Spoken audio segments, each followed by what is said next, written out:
It's my pleasure to introduce our next speaker, who is an Emmy Award-winning television producer, but also you've seen her face on TV on CNN or the Nate Berkus Show or the CBS Early Show.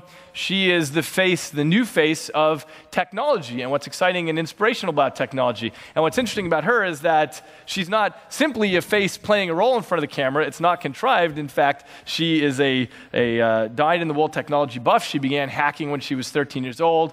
She got a degree in IT, new media from Rochester Institute of Technology. Please help me welcome Katie Linendoll.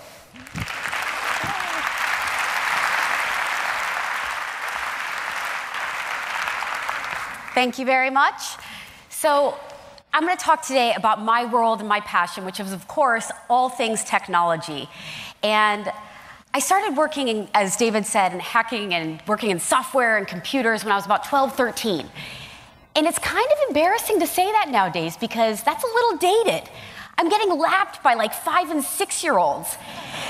And I just got my 2-year-old niece an iPod Touch, and she has more apps than I do. And to put that into perspective, I have 550. So I also find this amazing that we've come so far so quickly. It doesn't matter the age. It doesn't matter if you're tech savvy or not tech savvy. We are all in some way, shape, or form intertwined with technology, right? And given this general consumer interest, it's allowed me to have this voice to share my passion on CNN and CBS and People's Style Watch magazine and Fitness magazine and share what I'm most passionate about. And as we know, this world of technology is incredibly vast.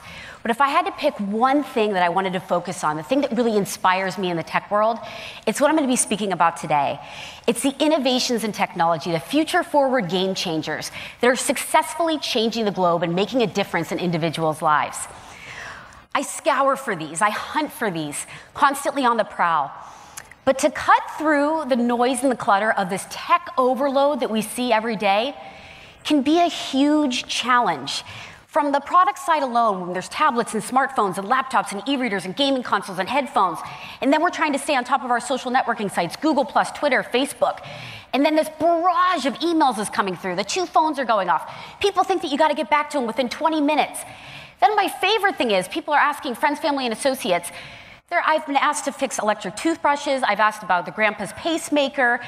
The tipping point for me was I was under for an operation, and my doctor was asking me about why her Droid 2 would not forward text messages. I was just happy I woke up. So it can become so consuming and so overwhelming in this world of tech today that it actually took me to a place that I didn't know existed, nor did I think I would be in my 20s.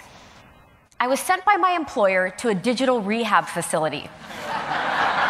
This is a true story. And I have to preface by saying my associates at CBS think it's really funny that they can email me at any point of the day and they know they're going to get a response within 2 to 3 minutes. Once you have set that precedent in all of us in our world that you are available after hours or on the weekends, that precedent is forever set. Unless you're going to have a dialogue and backtrack out of it, people will expect you to be hyper-connected.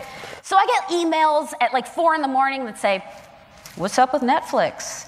Or at like 3 a.m. that say, my iPhone froze, what do I do? And I'm like, ask me in like 6 hours. This is not rational, right?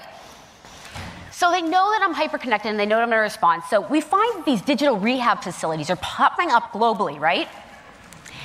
And how they work is you go in, you check into a spa resort or hotel, you surrender all your gadgets, and they give you like 15% off for you checking into rehab. And you get this Zen package where you're supposed to like experience nature. I haven't been away from Bejeweled for like longer than an hour. So I'm like freaking out.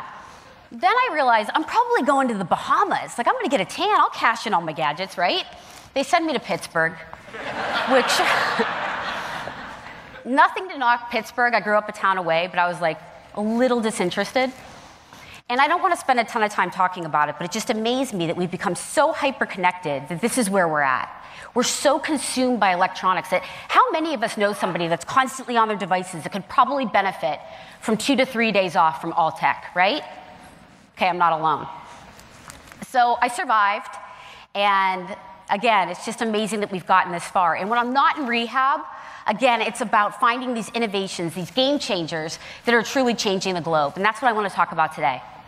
I want to start off with one that's moved me over the last year and one that I love to stay on top of. Vision for a Nation.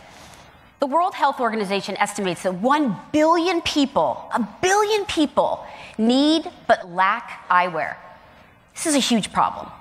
We take for granted contacts and LASIK and glasses, and if we have a problem with our eyes and we're a little blurry, we go to the optometrist, right? In developing nations, they don't have this luxury.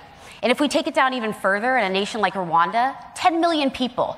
You want to know the updated number of optometrists? 7.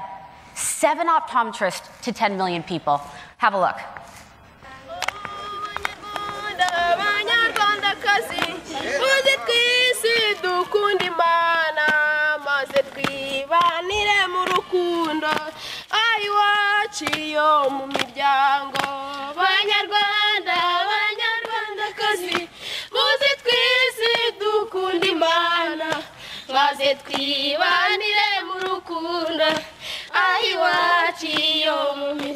Abakuru n'abatoya muze twese dukunda Imana maze twibanire mu rukundo iwacu yo mu miryango Banyarwanda Banyarwandakazi muze twese dukunda Imana maze twibanire mu rukundo iwacu yo mu miryango abana batoya muze twese dukunda Imana maze twibanire mu rukundo iwacu Banyarwanda Banyarwandakazi muze twese dukunda Imana. Okay, so Vision for a Nation is a small nonprofit organization that has 12 individuals working. And they realized that this global problem of lack of eyewear, and they said, we're going to start one country at a time, and we're going to start with Rwanda. And what they did was they partnered with an American physicist, Luis Alvarez, and they created these. They're come in a number of different forms. They are self-adjustable eyeglasses. And what's awesome is there's 2 dials on the side that allow you to find your prescription. So just by finding this, I can now find the exact corrective lens. And that means that, you know what? In Rwanda, we realize we don't have enough optometrists. We don't have enough hospitals, only 5 total. But if we can have distribution for people to correct themselves, how amazing would that be? So the only way that this was possible to distribute these eyeglasses was to partner with the government. And that's exactly what they did. They partnered with the Rwandan government and they said, listen, we know we don't have great distribution, but what we can offer you is 2 community workers per village. In Rwanda, there's 2 that know every single person by name. And that's how the distribution began. It's a 3-phase process. They're in phase 2 right now. And by phase 3, 2015, everyone in Rwanda will have serviced with eye care. 12 people changing one nation at a time. Incredibly impactful.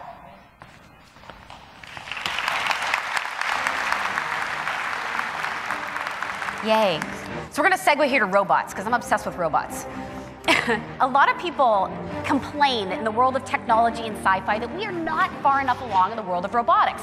Why isn't there a robot doing my kids' homework? Why isn't there a robot driving me to work? Like, it's never enough, right? And here we are in the military, such a perfect example of a space that we are so far ahead in terms of robotics. 1 in 50 soldiers in Afghanistan is a robot. That's a remarkable number. By 2015, that number will increase to 1 in 30. And I think no company is more at the forefront than iRobot.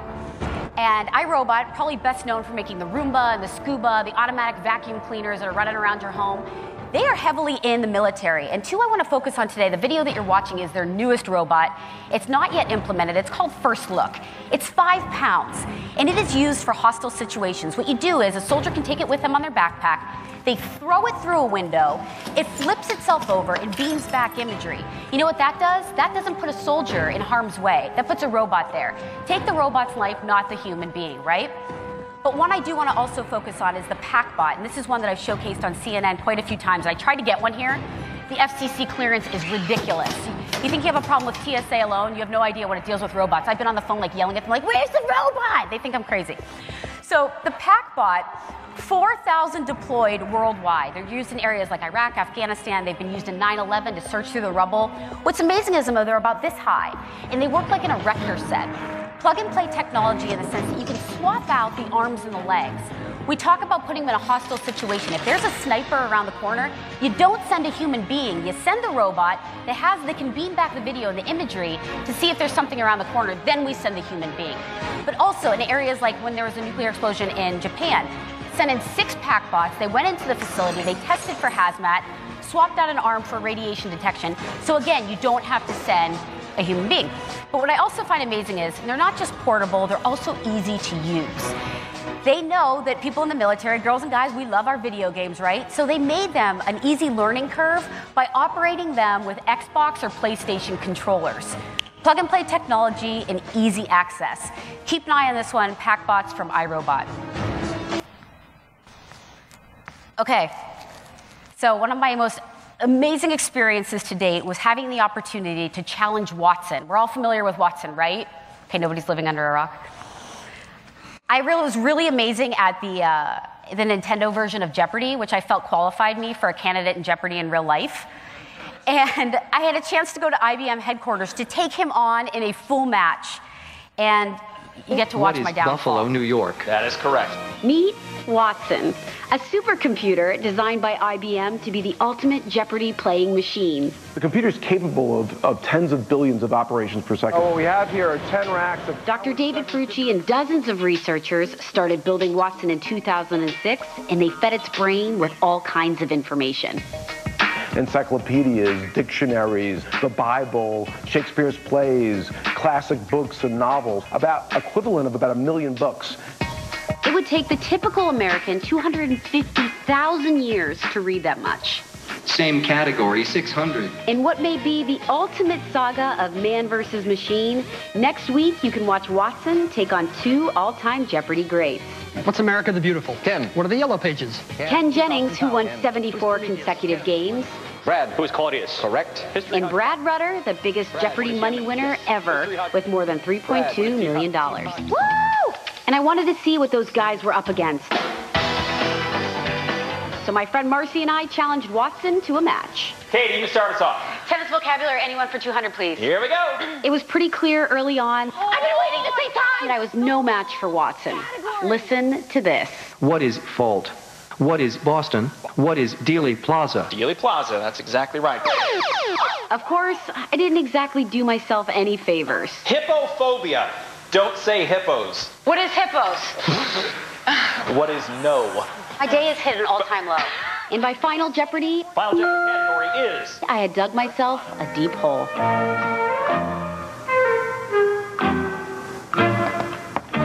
What did you write down as your correct response? And I will take a look. And that says, what is lion? No, dude, that says, what is the Lincoln Memorial? The Lincoln Memorial is incorrect. In the end, Watson beat me, 53,609 to 2. In short, I feel horrible. But hey, at least I got 2. I put this in the middle so I wouldn't look dumb right out of the gate. But how remarkable in terms of supercomputer technologies, when I had a chance to sit down at IBM headquarters with Dr. David Ferrucci, who was the lead scientist, and really understand the technology that went behind Watson. If you mean to tell me that IBM took 25 of its best researchers and Watson didn't have future forward takeaways or was going to be used and implemented in the future, this would be a problem for IBM. This one-off gimmick would not work. Watson has his first job starting in 2012 in the healthcare industry. And I also want to say that I think it was really interesting when I was talking to David Ferrucci about it and why Watson didn't look more like a human being. If you're going to go this far, make him look like a humanoid bot, right? And he said, Watson will always be used in conjunction with a human being, especially when it comes to the medical field. When he's playing this new role, when you're diagnosing somebody, you can't have a robot delivering those news. You have to have that human emotional component. And I thought that was really important. And I put this picture up here because I was running a contest on my Twitter page, and I went at the end of the day to see who the winners were.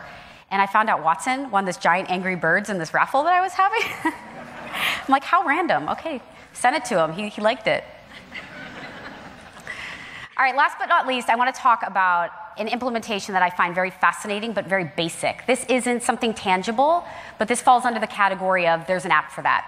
And how amazing that in our healthcare, we have some concerns and some flaws in our US healthcare system, correct? But even at the basic level, it takes on average 3 weeks to book a doctor's appointment. And we all know that by the time that appointment comes, you're working, you're staying late, you have an event, kids can't make it, you never get there. So months later, you finally show up for that doctor's appointment. The most important thing that we have going for us, our health, right? Well, one individual, Cyrus Masumi, who is the founder of ZocDoc, recognized this problem. He was on a flight from LA and his eardrum burst. He couldn't see a doctor for 3 days. And he said, this is unacceptable. So he created this free app and website called ZocDoc, which to me has been mind-blowing. What it does is it uses your location and allows you to see all doctor's appointments available within your radius. You can search by doctor, you can search by specialty, you can search by insurance plan, and you can also read profiles and reviews. Now we have better instant access to healthcare. And what they did was they created a patent-pending proprietary software to link into already the calendars that doctors are already using. So it's a very easy, seamless process. And what I love about this too is I love the business model. You have sales associates, it's in 12 cities and expanding rapidly because it's a smart idea. But these associates sell to doctors. Doctors pay $250 a month, and they make that back in 1 to 2 patients. So here's a situation that is win-win for everybody. And it also shows you the power of TV and making things happen. I put this on CNN as an app of the week, and it exploded to top 10 apps. And I think that's very powerful. But I also learned as a final note that the hotter your picture is as a doctor, you get 10-fold appointments. So I was like, really? We have to end it that way? So very interesting in terms of technology and also where we're going, and I think the future is even brighter. So I don't want to end it just now. I'm obsessed with gadgets, so we're going to have some raffle. So here's how it's going to work. You look to your right. If you have a little dot on your little bar, you're a winner.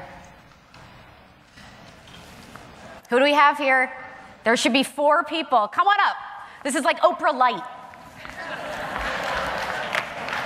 We have iPods, got headphones, got wireless speaker system. The faster you make it down, the better the prize. This woman's hustling. She's gonna cut somebody off. You get a car, you get a car. Okay, no. Come on down. Thank you. There you go. Yay! Star Trek pizza cutter. Who doesn't want that? Oh, this is There you fun. go. You need the doll. There you go. Last one. All right. Thank you, guys.